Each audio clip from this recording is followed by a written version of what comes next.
So my mom is 85, has dementia. For the most part, she's still got her wits about her. She has very clear days every now and then it'll be like, is it gonna be a couple hours or are we gonna get a whole day? This morning, she was clear when I went over to take her medicine. She had called me yesterday saying, oh, I'm gonna go run some errands and this is our new thing, because she started to get lost. Like a couple of times I've had to go and get her because she can't figure out where she is and how to get home. And we've had a conversation about, yeah, we're gonna have to take the car soon, but she's avoiding it and she hasn't gotten lost recently, so we have shelved it because I don't want to take her freedom. But anyway, she went out yesterday and was running some errands and out of nowhere has to pee and had a drama. She wasn't in a place where there was a bathroom, like it was obvious, you know, she wasn't at a Target or a Whole Foods. And so she has to go in some random place and like beg to use the bathroom so she doesn't pee on herself.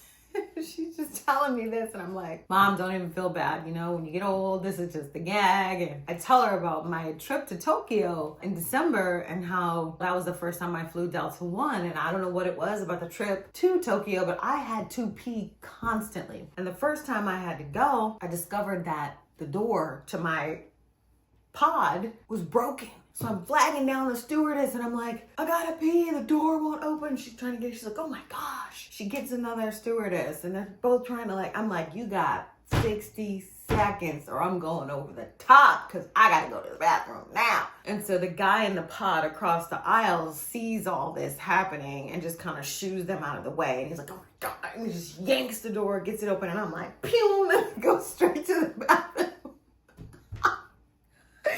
I tell this story to my mom and she's like, oh my gosh, what on earth?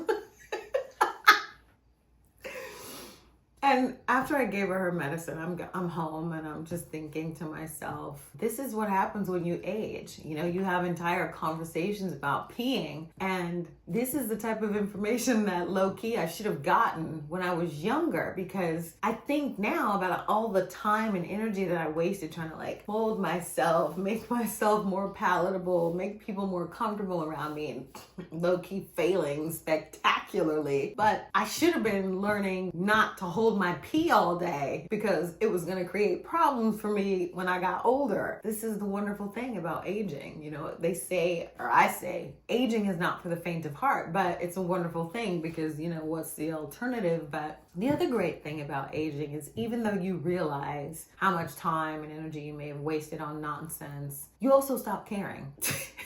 I suppose I could feel bad about all that time and energy I may have wasted trying to fit myself into molds that weren't really made for me to fit into. Or I can be grateful that now that I'm looking at 50 like, hey girl, I don't care at all. I'm too busy trying not to pee myself on public planes.